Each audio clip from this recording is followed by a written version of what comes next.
Hello, welcome, and good evening, everybody.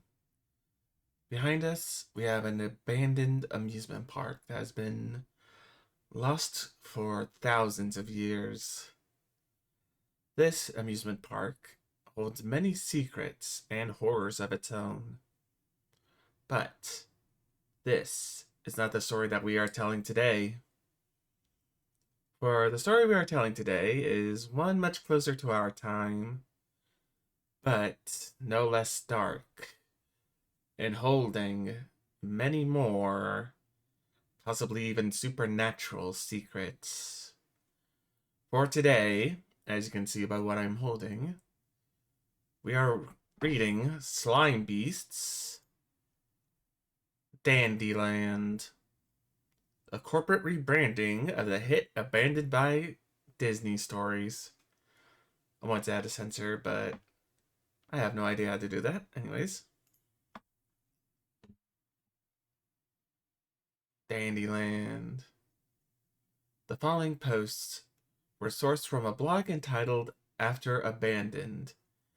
It is not currently known if these entries were posted by the original writer, nor if they contained the exact phrasing of the original account. Nevertheless, they have been compiled here for ease of access.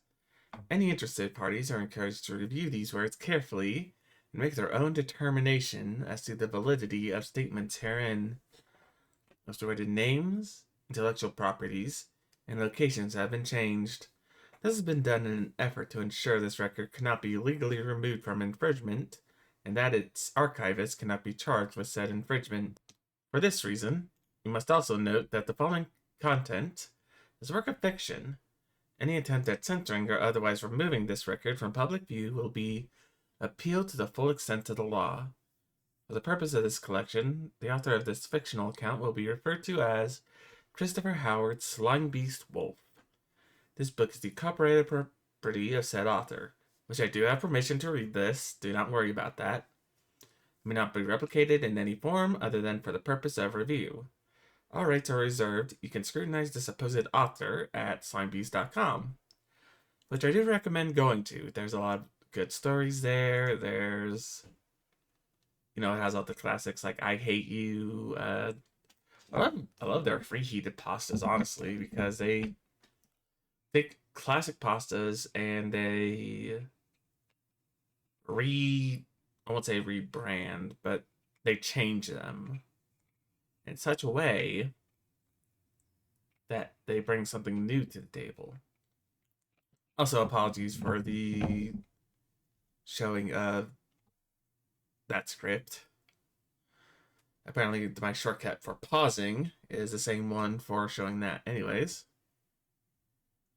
Part 1, Abandoned by Dandy.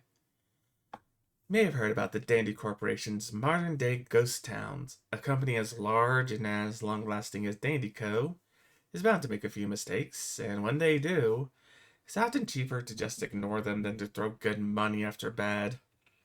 One such misstep was the Pirates Atoll Resort in the Caribbean. It didn't start as a ghost town, of course. Cruise ships would drop hundreds of passengers off at the resort to relax in luxury. This resort had a tiki bar, a small collection of exotic animals, and daily live pirate shows. You can find these facts and even a few photos if you know where to look. Dannyco blew over $30 million on the project. That's not me misspeaking. $30 million. Then, without warning, they completely abandoned it. Blame was placed on the cruise lines, which are contracted to provide a licensed Dandyland theme. Apparently, they tried to renegotiate fees in a predatory manner. They knew the resort would be useless without the ships, and that Dandy had a lot to lose.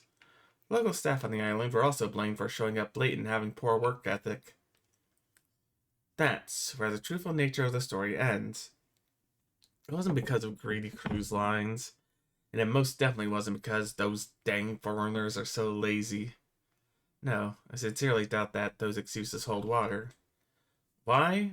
Because of Premier's Palace. Prime Beers. Near the beachside city of Emerald Island, North Carolina, Dandy began construction of Premier's Palace in the late 1990s. Conceptually, it was going to be a lush medieval forest. The aforementioned palace would sit at the center and house the guests. If you're unfamiliar with the titular character, and you may remember the classic story, The Noble and the Knave. However, most people probably know her from the decades-old Dandy cartoon of the same name. Primaviere is a young lady from a royal family, exiled into the primitive wilderness by a cruel nobleman. There, she prevents various woodland creatures before being rescued by a reformed highwayman. Alright, slight pause, because it is always good to add a bit of critique. Well, not even critique, just commentary. I always like how Slimebeast writes their stories. It is always that slow build-up. They set the story. And it slowly leads us deeper and deeper into the depths of what this story is truly about. Anyways, let us continue. Also, it's obviously a comparison to Robin Hood, which is a change from the original version, which was Mowgli's Palace. But I can also see why they changed, and also, why did they never make anything for Robin Hood in Disneyland, or Disney World for that matter?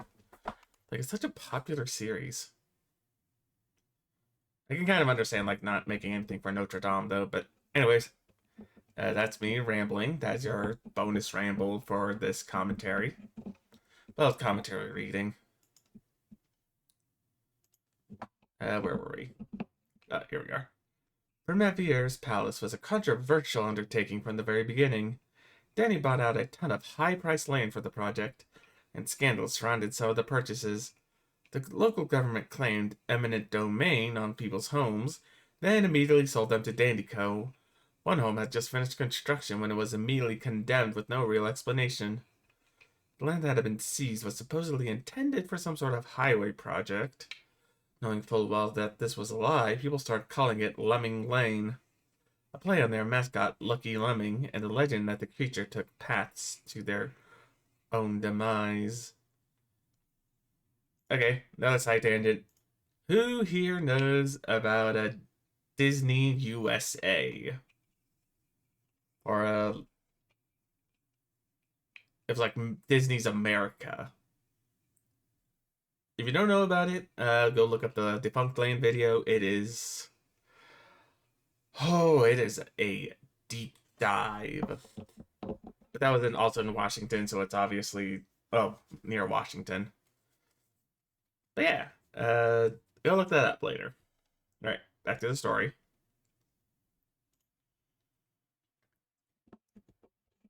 The land that had been seized was supposed to... Oh yeah. Then there was the concept art. A few stuffed shirt types from Dandyco held a city meeting. They intended to convince everyone that this project was going to benefit them. It would increase tourism, bring extra customers to local business. They revealed the concept art with a flourish and accompanying upbeat music.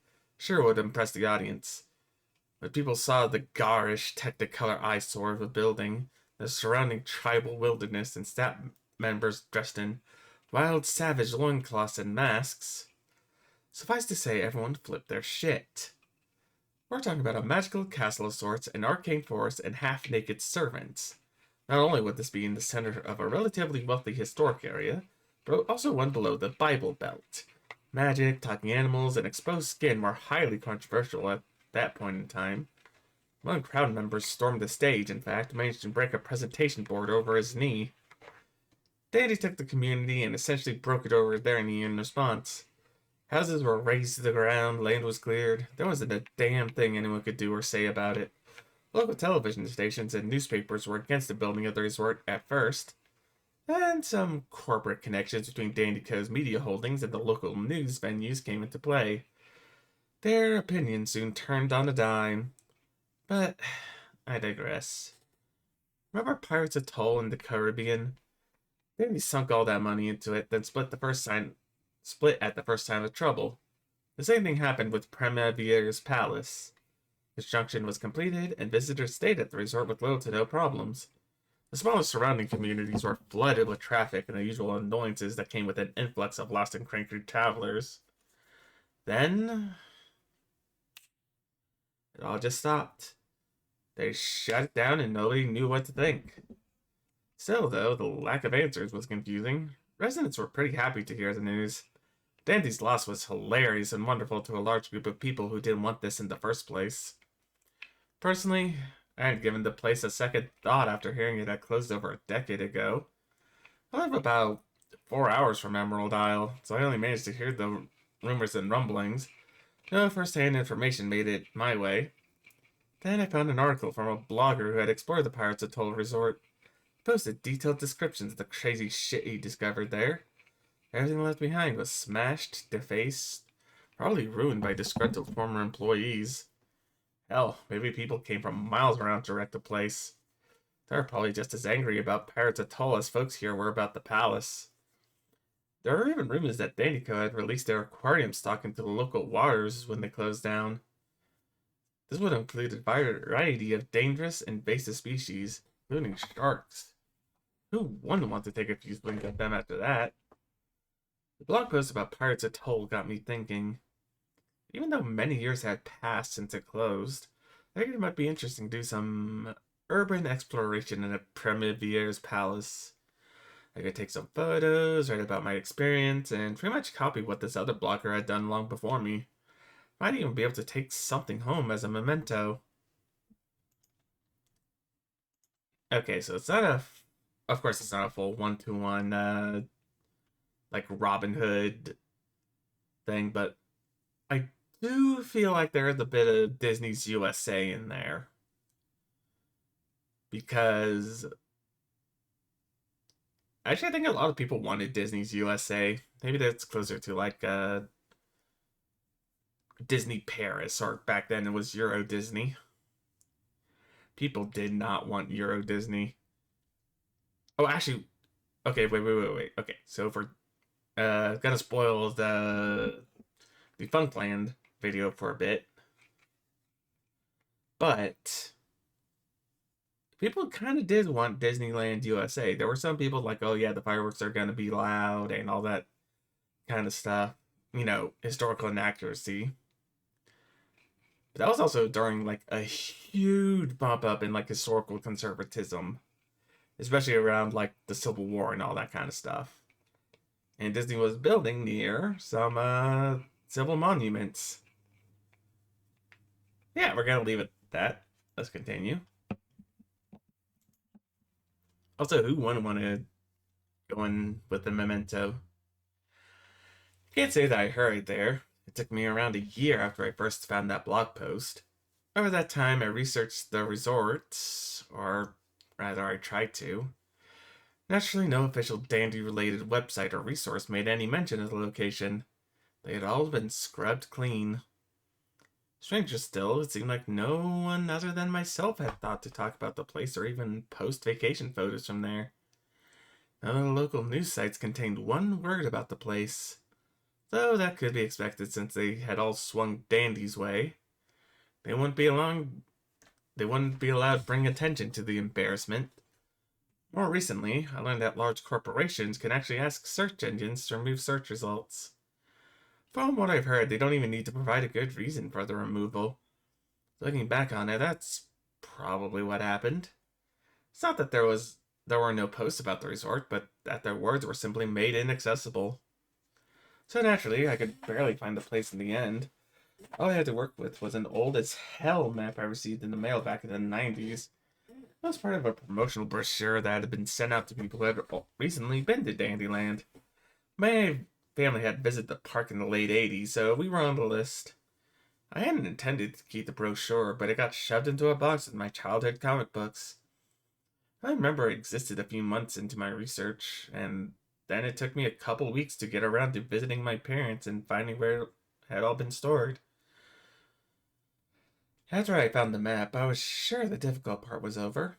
However, on my way to the resort, I found that the locals weren't going to be any help. Most were transplants who had moved to the beach in recent years. Others were old residents who sneered the second I spoke the word Premier or worse yet, dandy. The drive took me through an inordinately long corridor of overgrowth. Exotic plants had run rampant and overpopulated the area, mixing with the native species that were desperately vying to reclaim the land. I was in awe when I finally reached the entrance to the main resort. The tremendous, monolithic wooden gate still stood, the supports cut from what seemed like giant sequoias. The otherwise majestic gate was gouged by woodpeckers, and the base was slowly being eaten away by burrowing insects. Hanging at face level was a sheet of metal. It was some random scrap with a hand painted message scrawled in black paint. Abandoned by Dandy. Clearly, this was the handiwork of some past local employee, or who wanted to voice their own small protest. Oh, past local or employee, sorry. The entrance was wide enough to slip through, but not wide enough for a vehicle. So, grabbing my digital camera, a flashlight, and the brochure, set off on foot.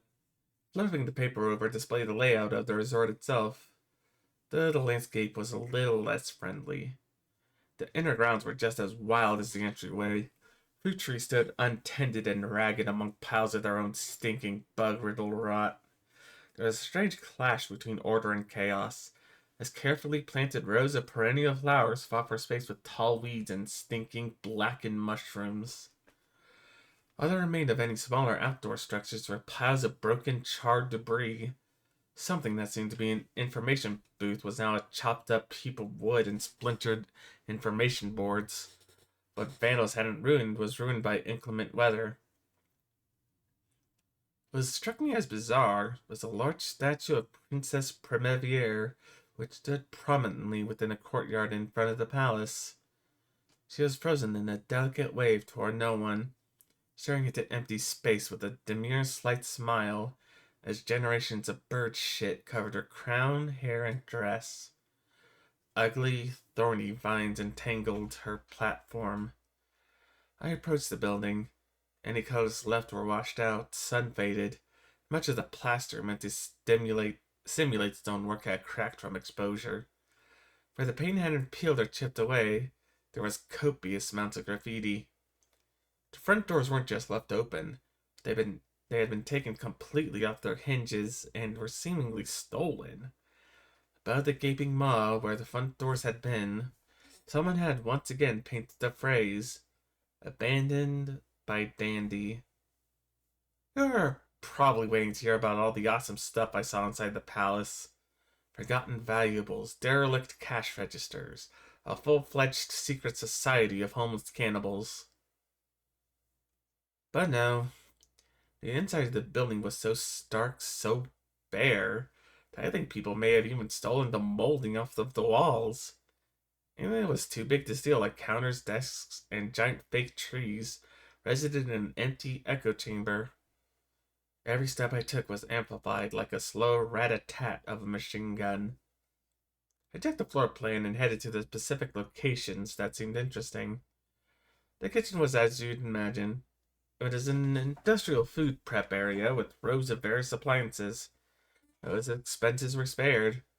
Every glass surface was broken, every door was knocked off its frame, every metal surface was kicked and dented.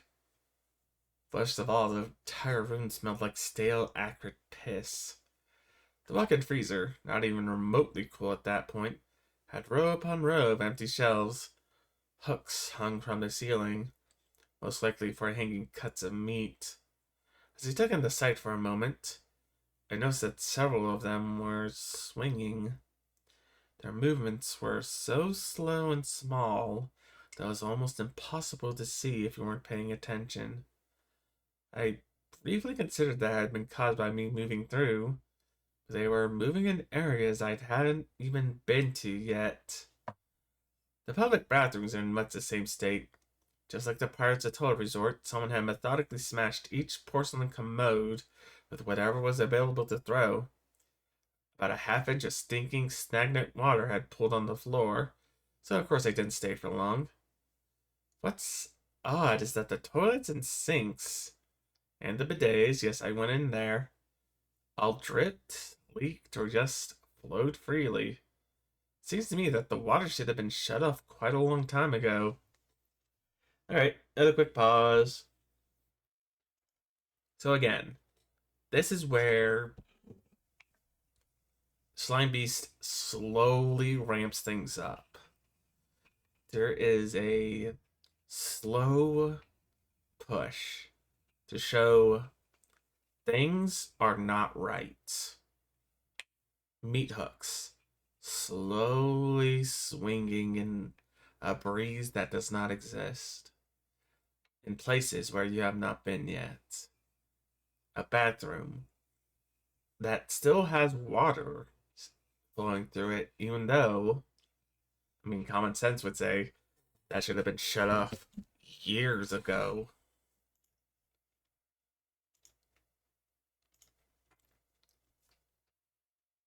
There were plenty of hotel style rooms in the resort. I definitely didn't have time to look through them all. The few I did peer into were similarly destroyed, and I wouldn't have realistically found anything interesting in them. I thought I could hear a television or radio in one room, so that it almost sounded like there was a conversation going on inside.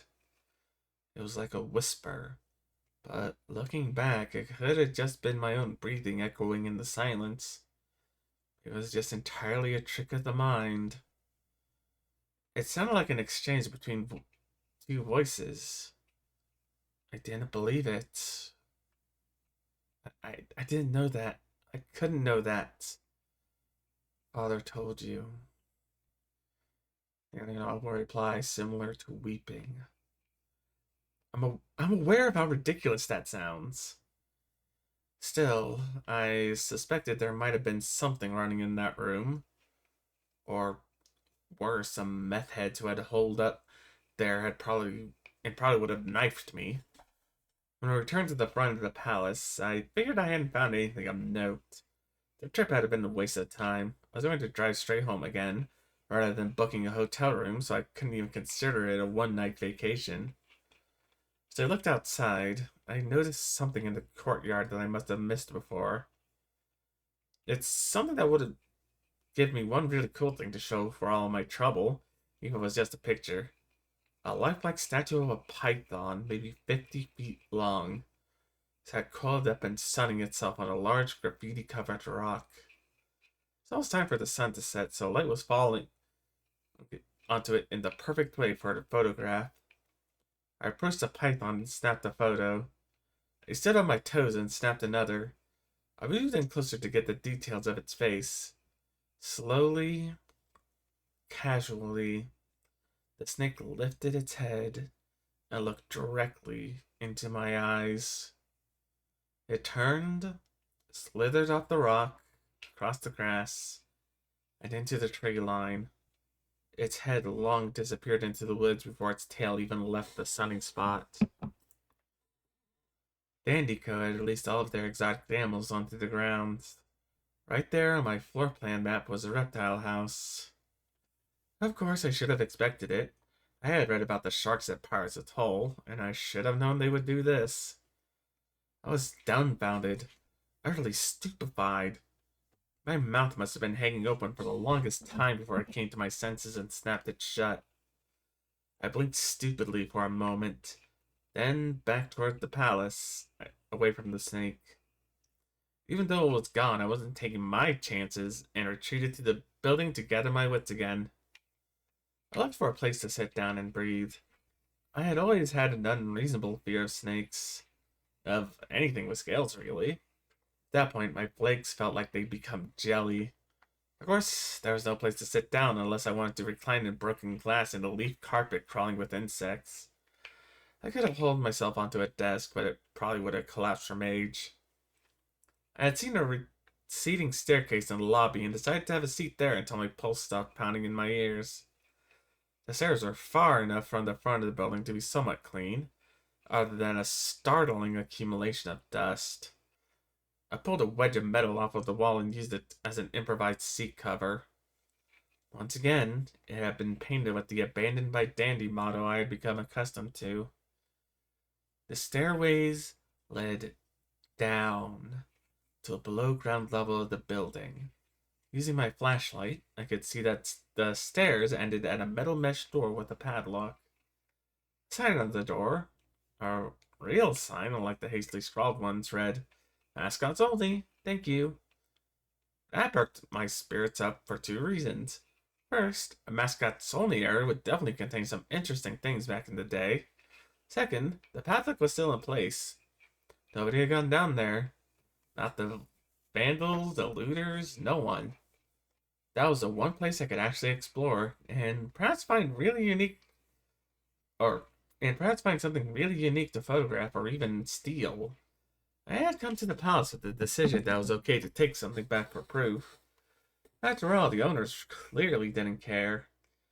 I didn't have much hope of breaking the lock. The ravages of age aren't powerful enough to corrode the metal that much. What I could do, however, was separate the plate that held it in place from the damaged wood of the wall. The screws pulled free easily once I applied enough pressure. Either others hadn't thought to try bypassing the lock, or it was still too solid when they had tried. The mascot's only area was a startling and welcome change from the rest of the palace. Every second or third fluorescent light was illuminated, though they flickered and faded randomly. Nothing had been broken or stolen, though time and desertion had taken their toll. Tables bore notepads and pens. Clocks hung on the walls, frozen at different times. There was a punching clock, complete with filled out time cards. Chairs were scattered around, and long rotted out food and drink sat on countertops. It was like one of those post apocalyptic movies where everything is left in a state of evacuation. As I wandered the maze like sub basement hallways, the sights became more and more disquieting. Further in, desks and tables were knocked over. Scattered papers had melded with the damp floor. A large expanse of fungus was slowly overtaking rotted carpeting. Everything was just squishy. Anything made of wood disintegrated into mush when I applied even the least amount of force. Clothing items left hanging on hooks simply fell to moist threads if I tried to remove them. One thing that got on my nerves was that the light became more sparse and unreliable as I proceeded. It wasn't dark enough for a flashlight, but not bright enough to be comfortable. The depths of the sub-basement grew dank and suffocating. Eventually, I reached a bright yellow door with the words Mascot Prep 1 stenciled on its surface. In my excitement, I all but yanked off the doorknob. I figured that room held the costumes, and I definitely wanted a photograph of that twisted, stinking mess. Try as I might, whatever angle or trick I tried, the door wouldn't budge. That is until I acknowledged defeat and began to walk away. That was when there was a slight popping sound. After which the door slowly creaked open just a bit. Inside, the room was completely dark, pitch black.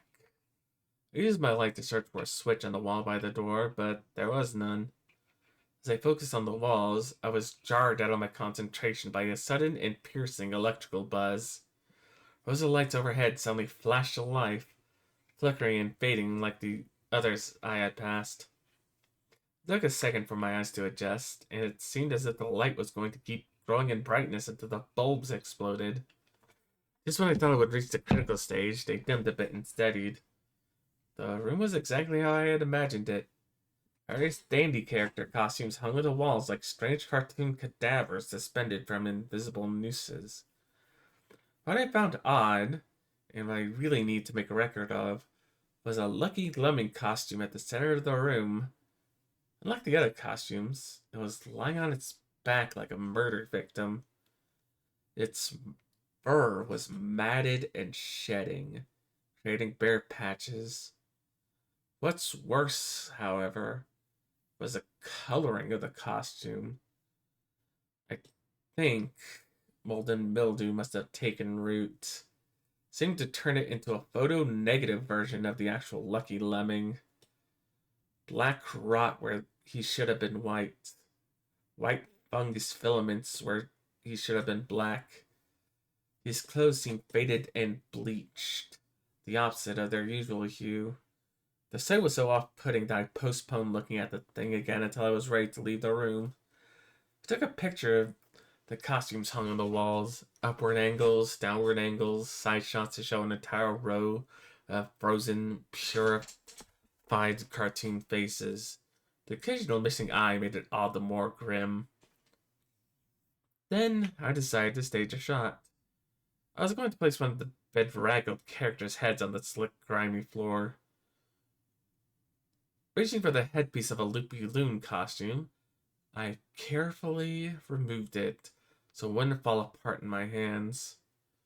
As I looked into the face of the wide-eyed, moldering head, a loud, clattering sound made me jump with fright. Looking down at my feet, I saw a human skull now rested between my shoes. It had fallen out of the mascot head and cracked into several pieces. The empty face stared up at me, jaw detached. I dropped the costume head immediately, as you know that I'd expect. I moved toward the door, but something stopped me. Looked back to the skull and felt a flush of anger. I had to take a picture to show the world. I need proof of this, especially if the Dandy Corporation was going to somehow make all this disappear.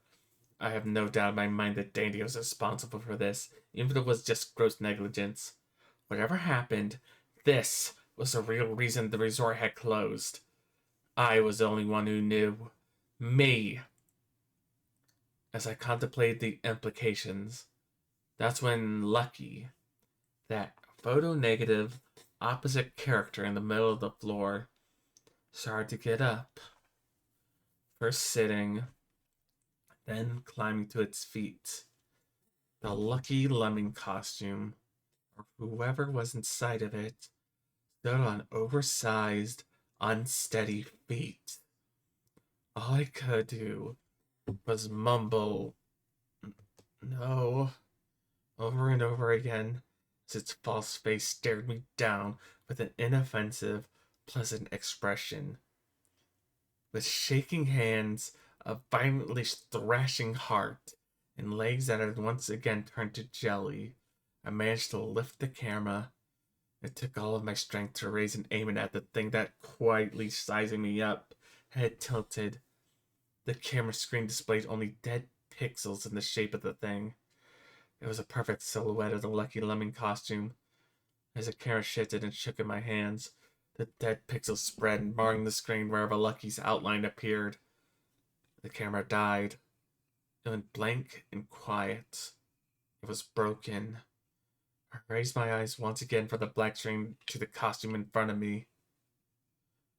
"Hey," I said in a hushed, perfectly executed Lucky Lemming voice. "Want to see my head come off?" It started to pull at its own head, working clumsy glove-clad fingers around the surface of its neck with clawing, impatient movements.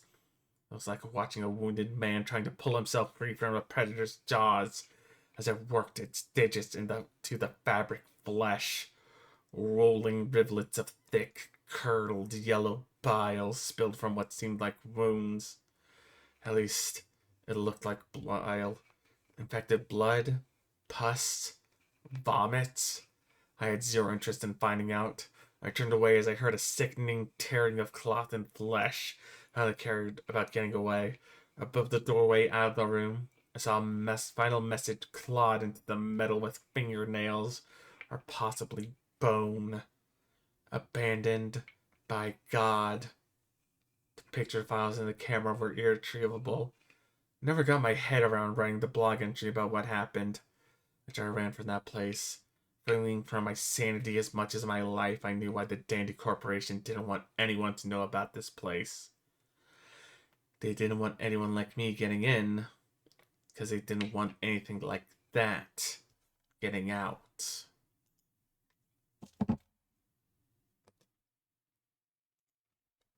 Okay, that was part 1 of the Abandoned by Disney stories.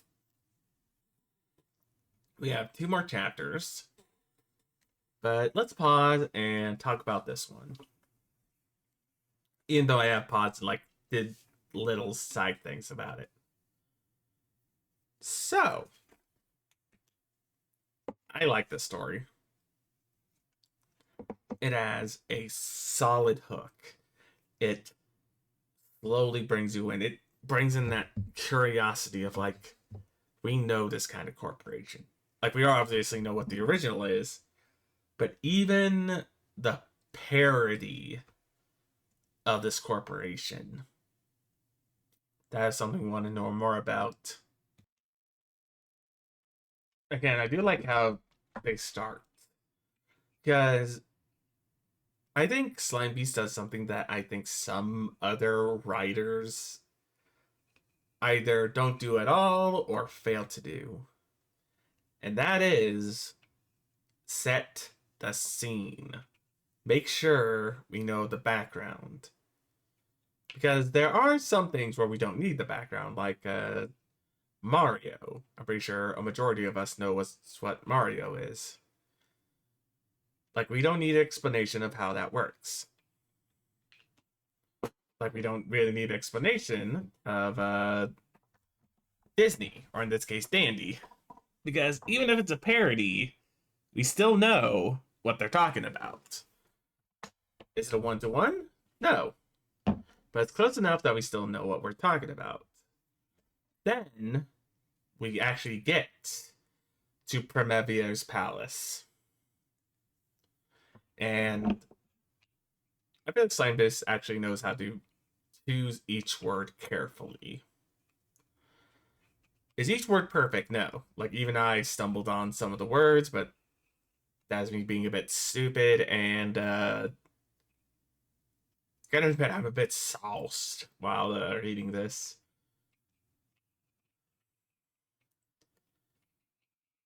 But yeah. But they know how to choose the words. Probably need to spell check a tiny bit more. So far, chapter 1, solid 9 out of 10. Like, still one of my favorite parts of Abandoned by Disney. To be fair, I've only read the second part and the bonus chapter. But yeah. Now, let us get to the next chapter. Room Z. It's been quite a while since I posted anything related to the Dandy Corporation. I'm sure you can understand my hesitation. A lot has happened since I last wrote.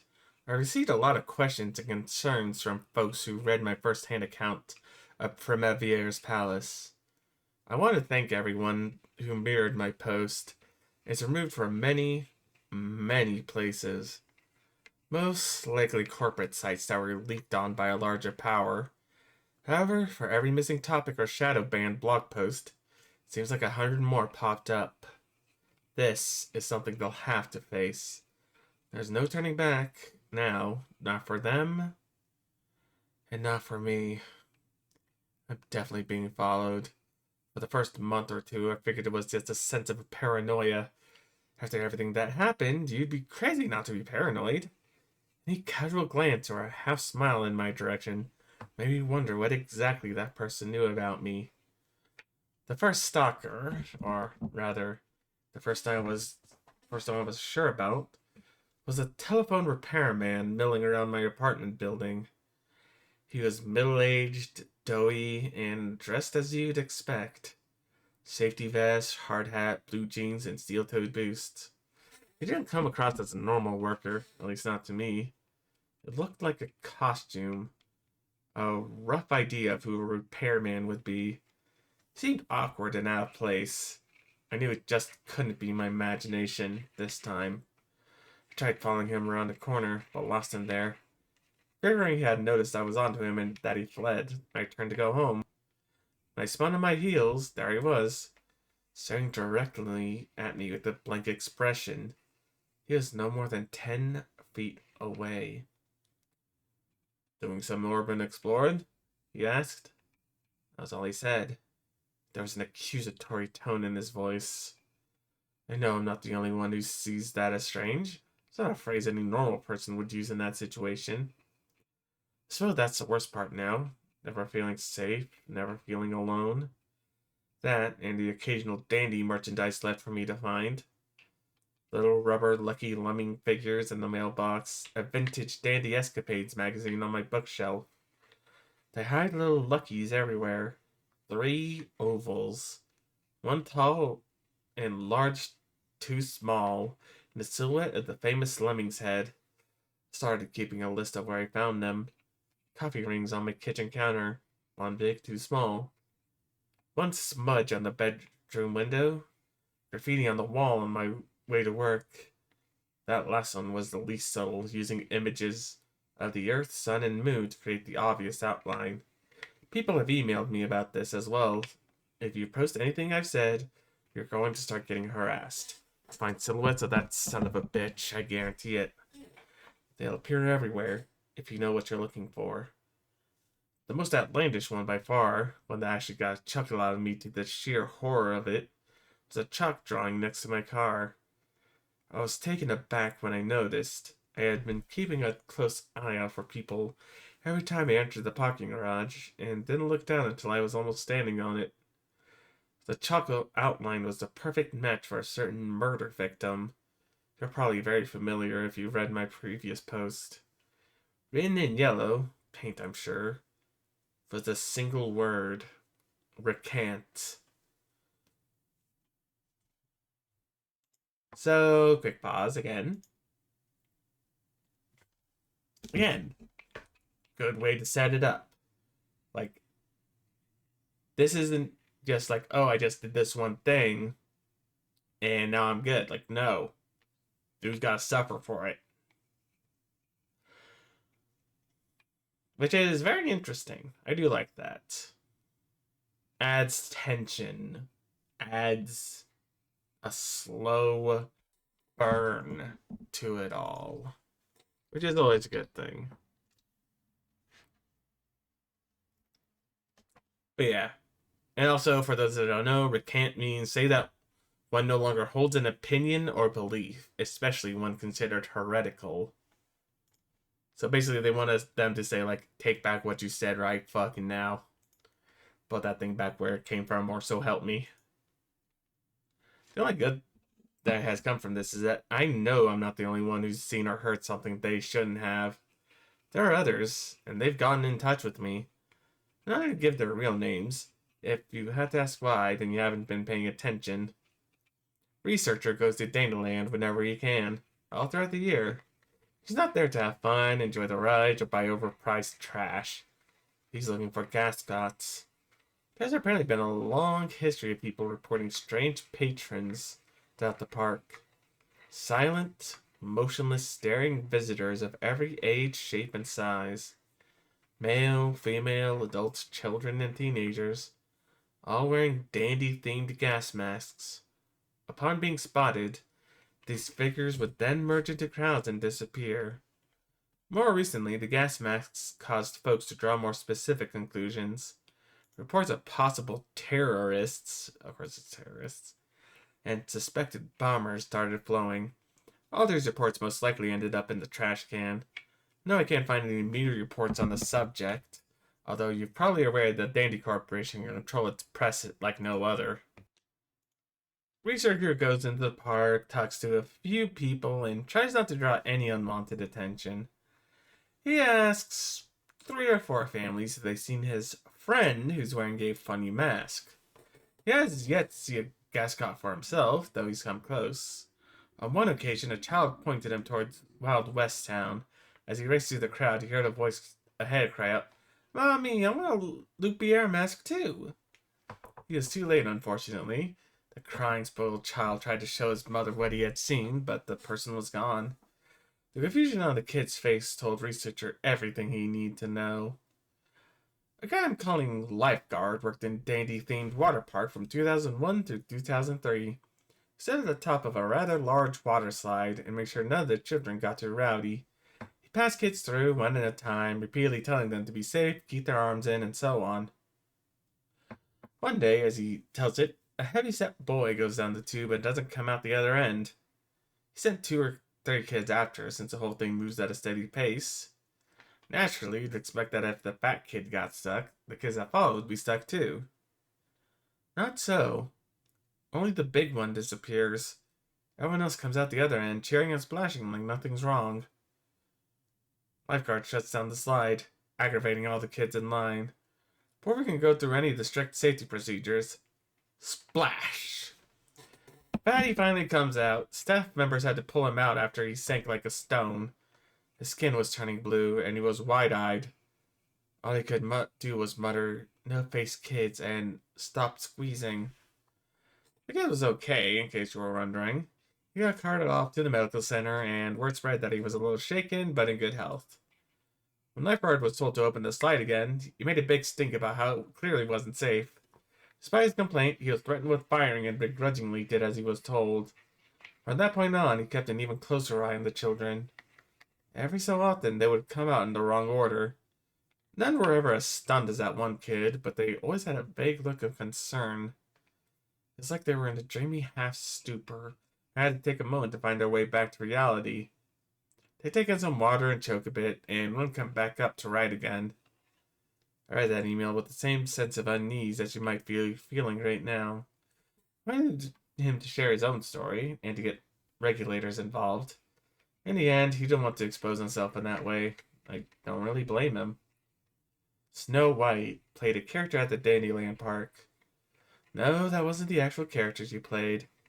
She had a nice little tidbit to share when she got in touch. Do you know what happens when a costumed employee drops dead in his suit? For example, one moment Loopy Loon is taking a picture of little Timmy, and the next he's had a fatal stroke.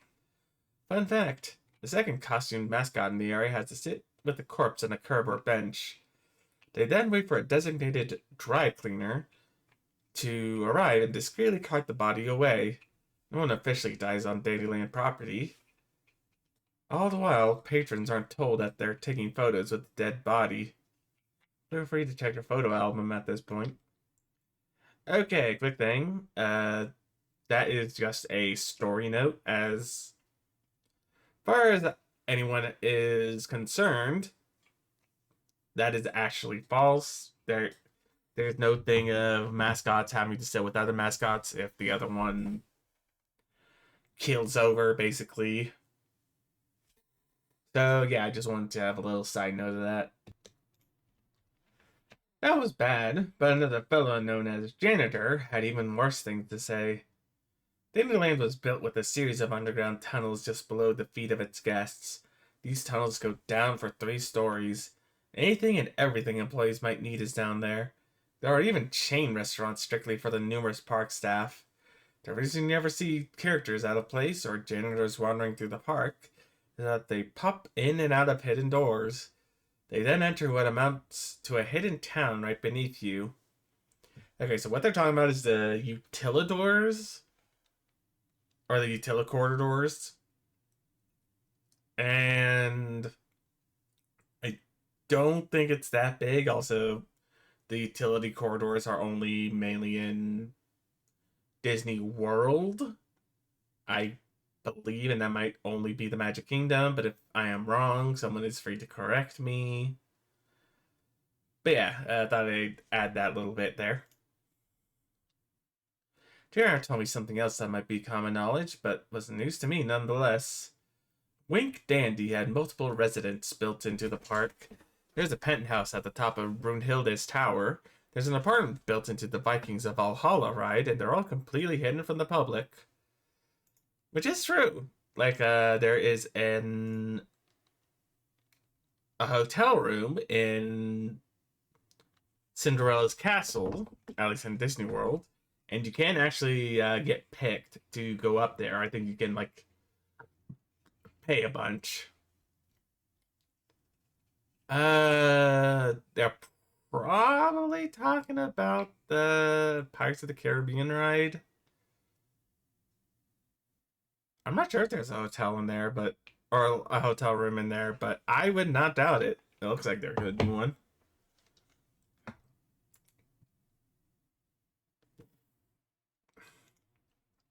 Anyways. More than that, there are nightclubs, a movie theater, a bowling alley, and much more.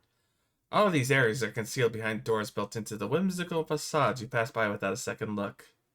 Club B is one such hidden place. You have the cash to join the exclusive group. You don't, then you'll be granted access to it. Club B is a spot where anything goes. Dandyco refers to these locations as dark zones.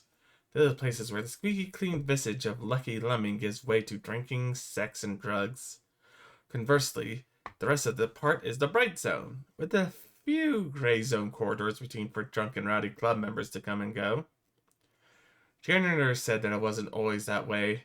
It was more of a slow, gradual relaxation of social norms within that elite clique. The reason he knows all of this, you may have already guessed. He's had to clean it. After an invasive background check and non-disclosure agreement, Janitor moved up from park attendant to member of the Dark Zone cleaning crew. Before you get some satanic human sacrifice visions in your head, he saw nothing of the sort. Lots of empty alcohol bottles? Yes. Condoms scattered like deflated New Year's balloons? Oh yeah. Eating up blood, piss, and vomit, but it was all due to the unrestricted behavior of spoiled rich people with no respect for property or staff. It wasn't any sort of cult behavior.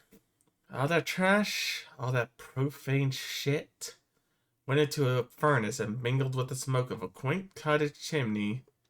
If you've been to Dandyland, you've inhaled ultra-condensed sin. Backing up this statement was Hammer. He mailed me the old-fashioned way, though I don't know how he found my home address. He sent me some photocopies of work papers proving his employment with Dandyco, by the instruction that I burn them when I'm done. Hammer worked around the Dandyland Park, demolition and construction. At one point, he approached us superior regarding some strange blueprints. There's a wide rectangular area marked off on the paper. It was about the size of a supermarket. It was left unnamed and only bore the words, "Do not dig." Not only was his boss in the dark, but he was purposefully in the dark. He didn't want to talk about it, didn't want to know about it, and ended the conversation with, "This patient intentionally left blank." Hammer didn't get it. The area seemed to be a waste of space, and was directly conflicting with the work that needed to be done. He started poking around the area on his off time, finding only a steel door leading to an underground expanse of plain concrete. Soon after, Hammer started spotting gas cots in the crowd. Like all the other reports, the people, or things, would stand in full view. They clustered together in the distance or against walls when he would turn a corner.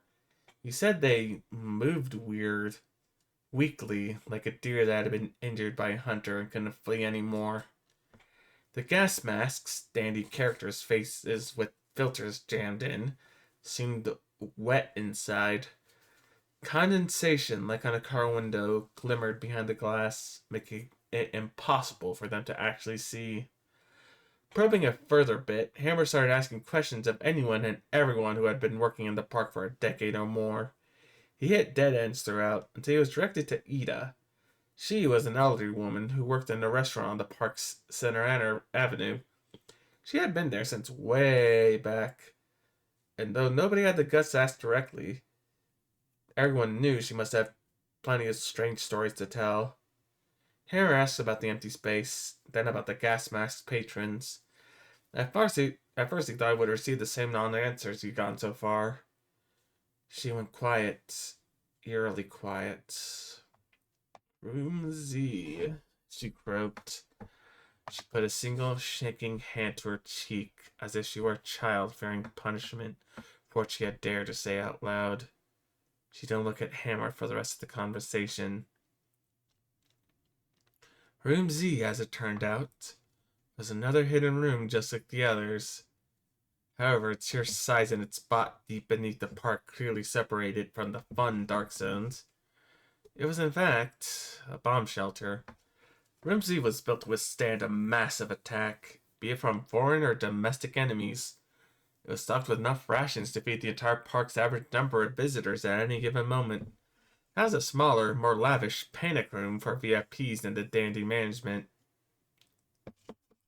During World War II, official Dandy-branded gas masks were produced for children to wear in the event of an attack on the U.S. The idea was that it would be less frightening if the safety devices looked like fun party masks of Lucky Lemming and his friends.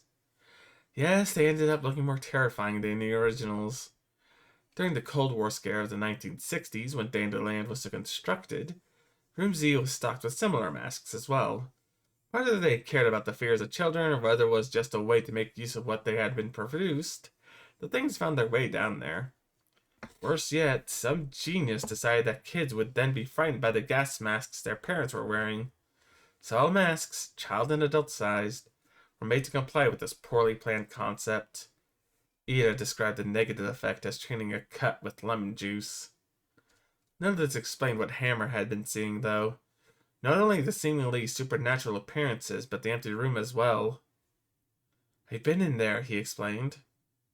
"There's nothing but a cement floor and 4 walls." "No." Ida shook her head and covered her mouth, stifling a sob. "You've been on top of it." Something triggered the park's emergency siren one day, and the park was at low capacity. The warning was clear, supposedly signaling an air raid. Security ushered everyone down into the tremendous shelter. There, they were ordered in no uncertain terms to put on their masks and hunker down for the duration of the assault. Everything was quiet for about 30 minutes, other than the crying children and the frantic whispers. No one wanted to die, so they were nothing but thankful for this strange measure of safety. Then, the first scream rang out. "Hey!" an old man shouted. "Quit pinching!" Waves of shrieks and yelps rippled through the crowd from one wall to the other, back and forth. People who were simply startled by the yells of others contributed to the noise by yelling in surprise, which caused still others to voice their shock and fear. "Who's running around? Settle down!" hollered the woman. "This isn't funny. Who's laughing? Ouch! Who stepped on my foot?" Despite security guards calling for everyone to calm down, the crowd became more and more agitated until finally, amid the madness, the lights flickered and went out. What followed could only be described as primal, inhuman chaos.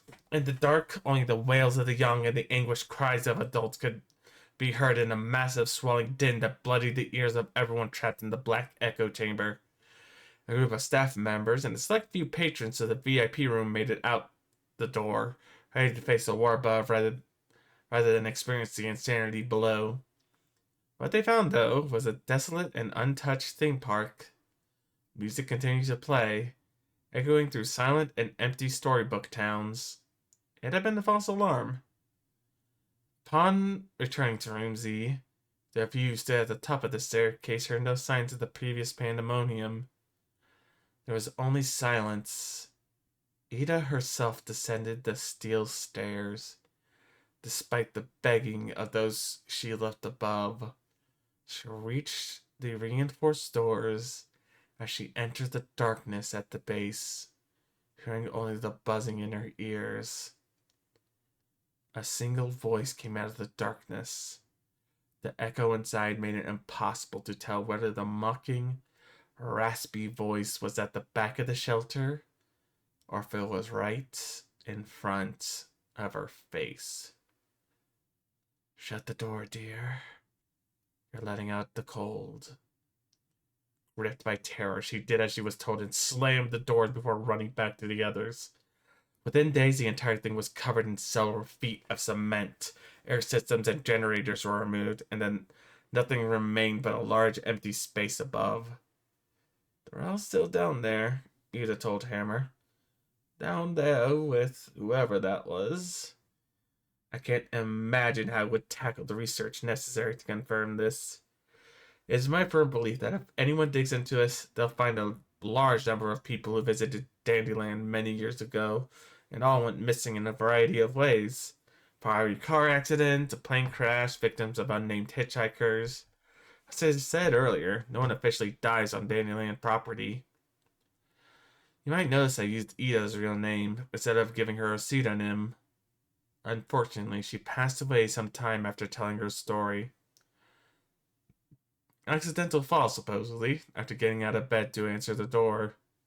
She was so devoted to Dandyco, the newspaper reported, that her entire house was full of lucky lemming silhouettes. I always liked that ending. Maybe because you know to expect it. But God, is it still a good ending? Because that is exactly what the Dandy Corporation wants you to think. Oh, she was so dedicated to the cause. She had all these lemming silhouettes in her room. But no, that was to mark that they were always watching.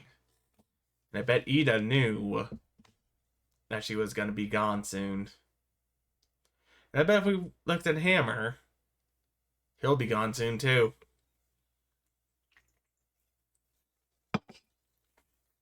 How's everyone doing? Ready for the final stretch? Let's go. Part 3 to corrupt this file. If you really believe in something, it can be yours. At least that's how we've been conditioned to think. I suppose it's a coping mechanism. We all think we'll be rich and famous someday if we just want it enough. Maybe it's a safeguard that keeps us from culling the elite.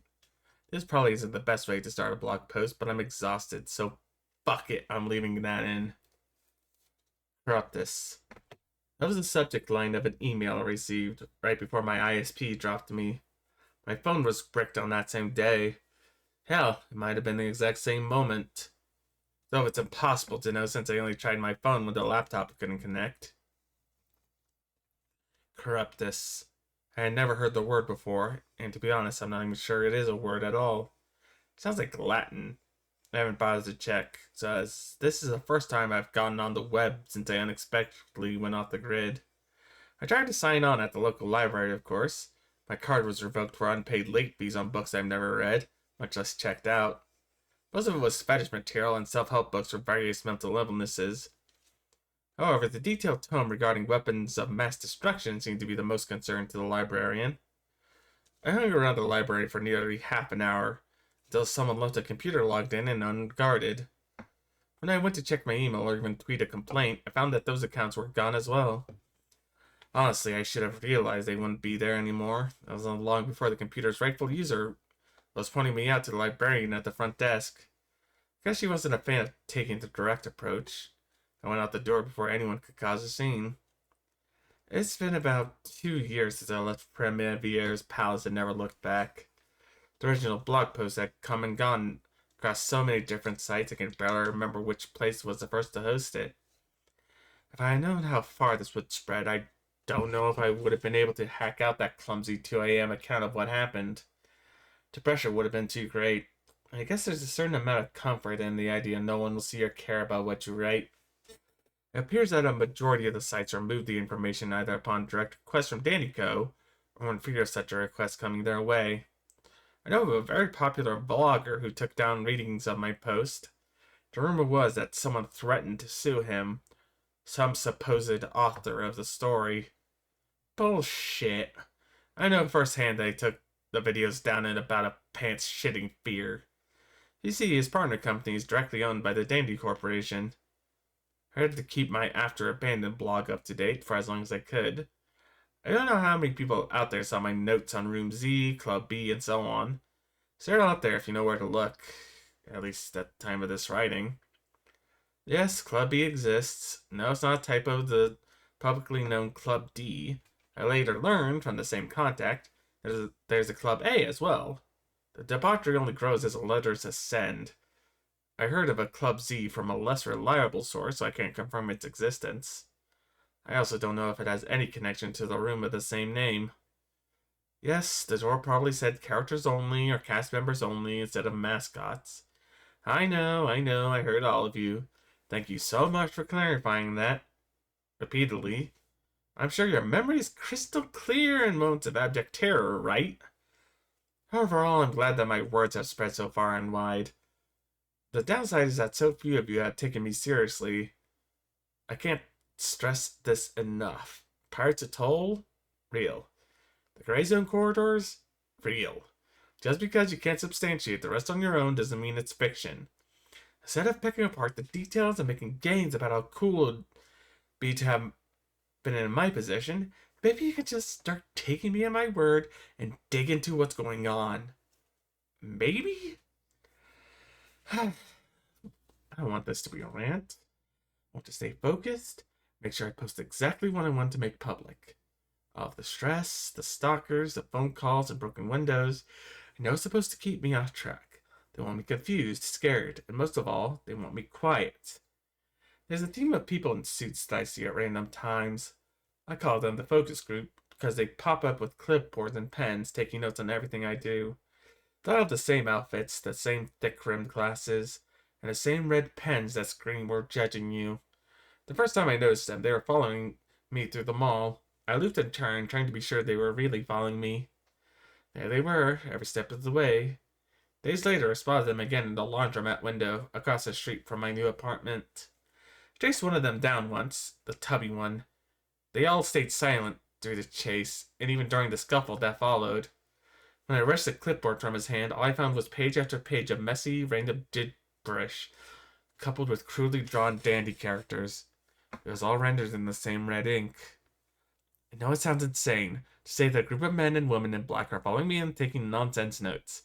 I think that's the point, though. I think the idea is that it should drive me insane, and if it doesn't, you'll still think I'm crazy just for saying it. It's a no-win situation. I'll forever regret that trip to Emerald Isle. But on the other hand, I'll always be grateful for the people I've met. Sources who have come forward to share their experience with me. Speaking of which, whoever mailed me the suggestion box from the resort is a hero. To read what I wrote about the place, I still had the bravery to follow in my footsteps. Wow. I can imagine how that felt, whoever you may be. For everyone else, I should mention that this guy left the box unopened, with the original corroded lock, just so I know it was legit. To do all of that and not even take a peek inside must have been really hard to do. Thank you. You haven't caught on by now. I'm treating this post as my final installment. I don't know how long I can keep subverting Dandy Co's attempts at silencing me before some sort of final action is taken. I note that somewhere at this very moment, someone is using my identity to commit a crime that could discredit me. That, or the men in white coats are about to show me to a lovely little padded cell. I don't know what's going to come of this, and that's the worst part, I suppose. All I know is that something is coming. So what is Corruptus? As I mentioned, it was the title of an email I received, one that was presumably deleted along with my account. It was a blank letter that served the sole purpose of carrying an attached text document. Too bad for the powers that be, I had already printed it the moment I saw it. Not much they can do to delete that, can they? Should have mentioned. Remember that library?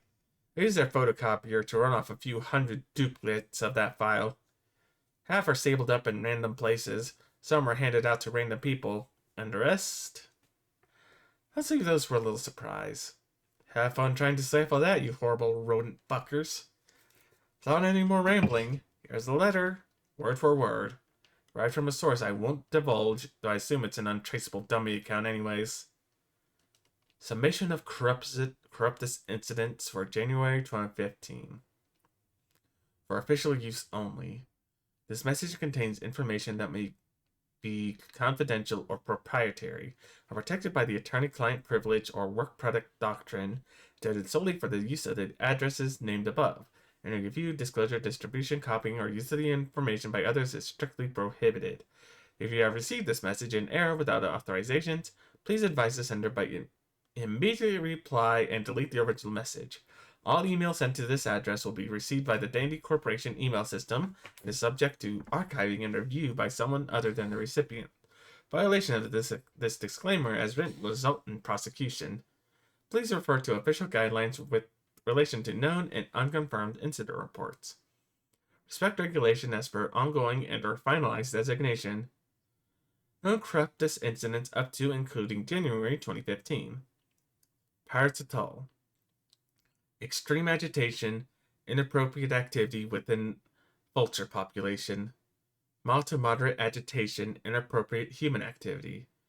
Resolved Corruptus. Unidentified avian species. Abandoned. Final. Hop and History Resort.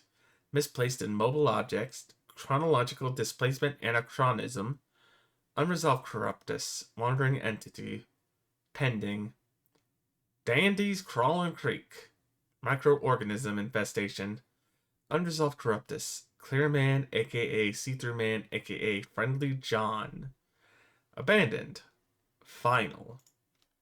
Okay, quick side note, that is the Florida River Rapids. Which, for those that do, I think it was the River Rapids. Let's see, Disney River.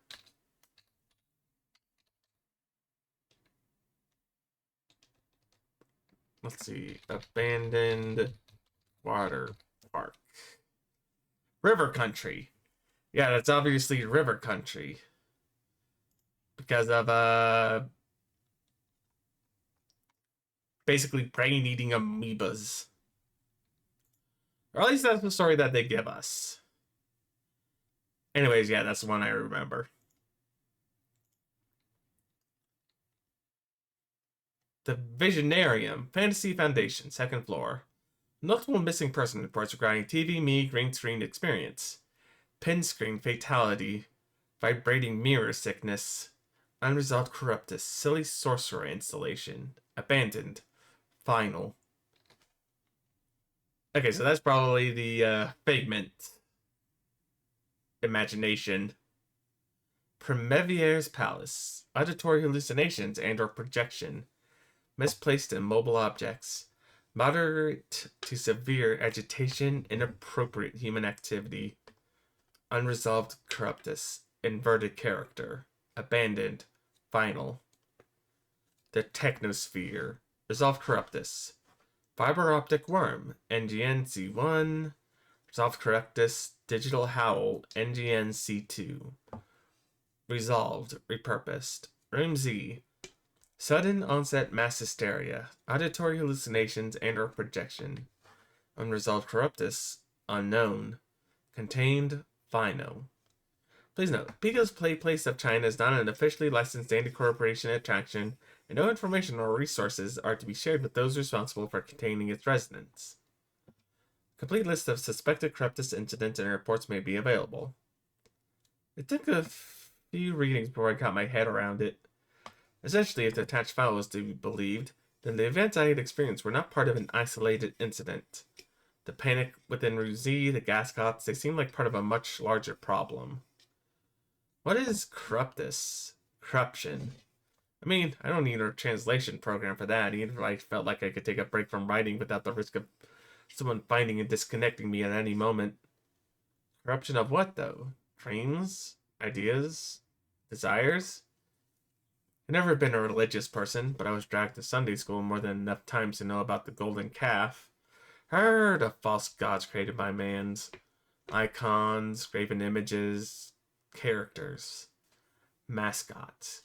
If you believe in the Bible at all, and I'm not sure I do, especially now, then maybe God wasn't jealous because people worshipped other things. Maybe he was afraid. Perhaps if not enough people believe in something hard enough, there's a chance it will actually come to be. Since we're flawed beings, there's a very good chance such a thing would be corrupted. Think about it. Dandy's animated films have always had one overarching message. Close your eyes and believe hard enough, and the pixie will come back to life. Trust in your fairy godmother, and she'll fix all of life's problems for you. People like to say Wink Dandy had some connection to Satanism, but I never bought into that. I still don't. I think this company's trying to create that golden calf, a god idol that everyone believes in, one that everyone loves. It's almost as if any dream or idea shared by enough hearts and minds has a real chance of being born into the world. These creatures, if any really exist beyond what I saw with my own eyes, I think that the deformed half starts. There are random manifestations of some dark, unquantifiable non-life that seeps into our plane of existence. There are mistakes of reality, cosmic abortions, the corrupted. Did everyone in Emerald Isle share a strong negative impression of Dandyco? How potent was the fear of nuclear war on the day Room Z became full? You're going to find gascots and mystery voices. Does that search bring out the very thing you're looking for? Wonder how many children out there have been disappointed, confused, or scarred for life when they saw Lucky's head come off. These are questions I've never been able to answer. I don't think anyone can. Speaking personally, this will be the last time I talk to you about the Dandy Corporation and everything I've learned about them. I'm truly sorry for that, especially since there's more I could say. There were plenty of unconfirmed rumors, documents, and items that I received that are probably gone forever. I thought they were just trying to contain that Lucky costume. I assumed that was why they went out of their way to keep the public in the dark about everything. Seemed to be reason enough for bullying and coerce everyone until they got their way. Now I realized I was wrong. It was this, all along. They didn't want anything like this getting out. I wish all good luck. I definitely need the same from you. Thank you.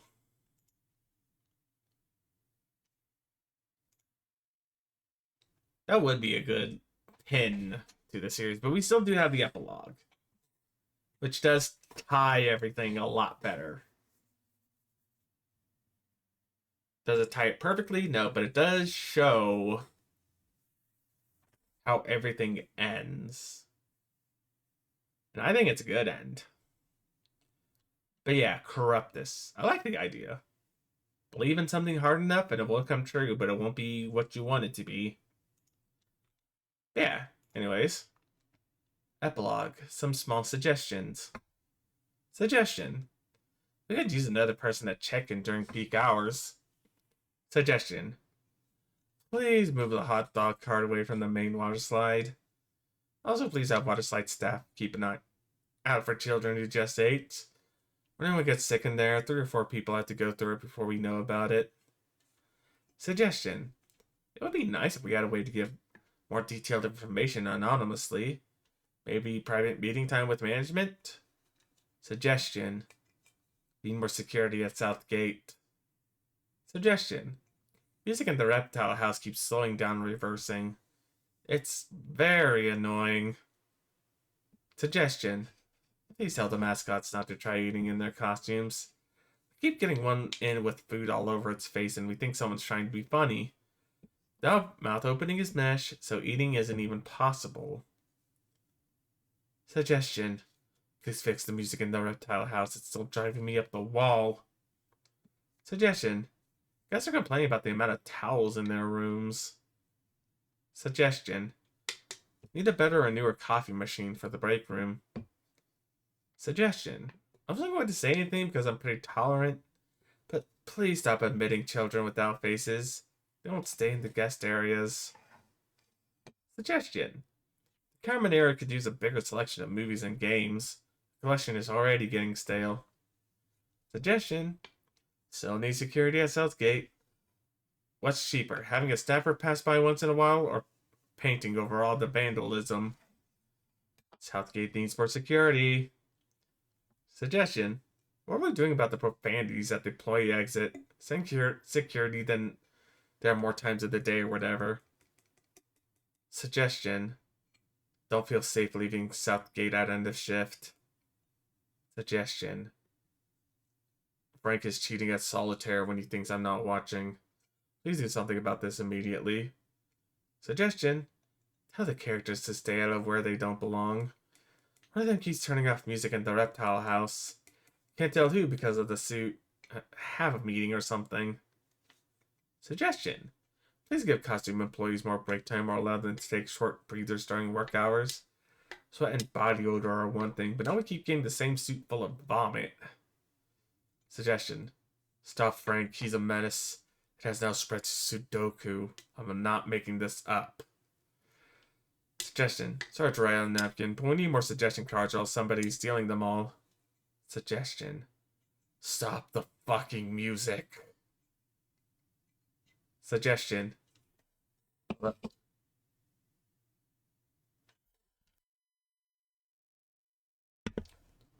Suggestion. I swear all these blink kids are getting into everything. Every time I kill one of them, the others just misbehave more. I keep finding them in piles at the bottom of stairways and they think it's funny. It's not funny. I can't get through. Suggestion. Need more suggestion cards. Suggestion. You see the Lucky Lemming suit with paint on its gloves. Someone took it to the south gate and the color matches what the vandal is using. Might be worth looking into. Also, where are the cards? Suggestion. Costume sticking to the sores. Suggestion. It's too hard to write with the gloves on. Suggestion. Thanks for the suggestion cards. Finally, what are we doing about staffing check-in at peak hours? Suggestion. Once more, sorry for the napkin. We're out of cards again. Suggestion. Why the characters cornered me in the supply closet and grabbed my breasts? I told Michael Sheehan about it, but I don't think he's going to do anything because I don't know who was in the outfit. I'm going to file a lawsuit if management continues to avoid my calls. This is a final notice. Additionally, please restock the cards. I suspect they were removed so you could discourage my reports. Suggestion. Haha, I'm a mouse. Suggestion. Fuck you. Suggestion. Someone's taking out light bulbs. I mean, just everywhere. The guests are getting increasingly angry about flipping switches only to have nothing happen. Suggestions. We're getting some new movies in the common room. I'm complaining because they're old. Just that plenty are scratched and don't play all the way through. Suggestion. What's the ETA on that coffee maker? Suggestion. The vending machines on the third floor in the guest area are constantly unplugged and the money slots are often jammed with suggestion cards. I don't even know what these cards are talking about. Suggestion. We need more cards again. Suggestion. Try to find Frank. Suggestions. Have you clues about Frank, okay? Suggestion. Clue 1. It's cold. It's wet. Need another coat of paint on the south gate. Are you doing anything about this clown? Clue 3. Blush. I thought the card is still next to the water slide. There have been 2 more incidents involving children getting sick halfway through the pipe. This is really reflecting poorly on the resort. Suggestion. I don't think you're looking for Frank. Hey, I don't want to be a dick, but seriously, where are the cards? This box is pointless. I keep singing into the floor. Maybe it's just I feel like it. Can't get any rest because there's too much to do. Every time I lie down, guests keep asking if I'm okay.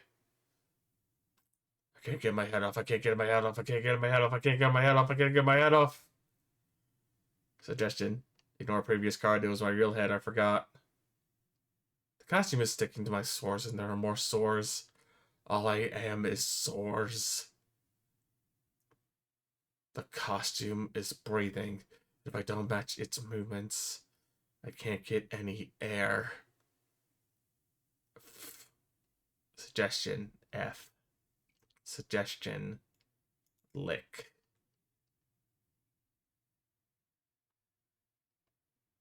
Keep locking the gates, but someone keeps opening them again. Please tell them to stop doing that. Because let's every now and again, and I feel that's counterproductive. Suggestion. They found Frank and they're going to blame me. Please advise. Frank's face was like a bad-looking plate of mashed potatoes when they pulled him out. But when I laughed at it, everyone looked at me. Even the peoples with faces, which is odd. I have to think of what to do. Oh, I know, hang on. I'm not sure if the suggestion box is the right place for this, but security isn't doing much about my complaint. For the last couple of days, I've been circling the resort and counting the number of staffers. As far as I can tell, there are more mascots on the grounds than we have on payroll. Security says it doesn't make sense, but I think we have one extra. Please help. Costumes are heavy with people inside, and there's no hook left for me. And that is how we got to the final part of Abandoned by Dandy. Tying this all together, the Gascots still wander, or were they there in the first place? Is the one they got tortured by the Reptile House music the same one that caused the disaster? Who knows? Some of it's still left ambiguous. What exactly are the Corruptus? What is Dandy's end goal with all this? I have no idea. But overall, I give Dandyland. I'm still gonna say 9 out of 10. Because again, they make sure to add the details that we need. Even if it seems inconsequential, it's still important. But that is it for this story. If you like this, make sure to like, subscribe, all that kind of stuff. And comment down below if you want me to read other stories. I'll probably add music to later ones. I probably should have began with this, but if you want music, you can search for like spooky background music or whatever. I'm not that good at like adding edited stuff, but that'll be all for tonight. Bye. See you next time. Bye.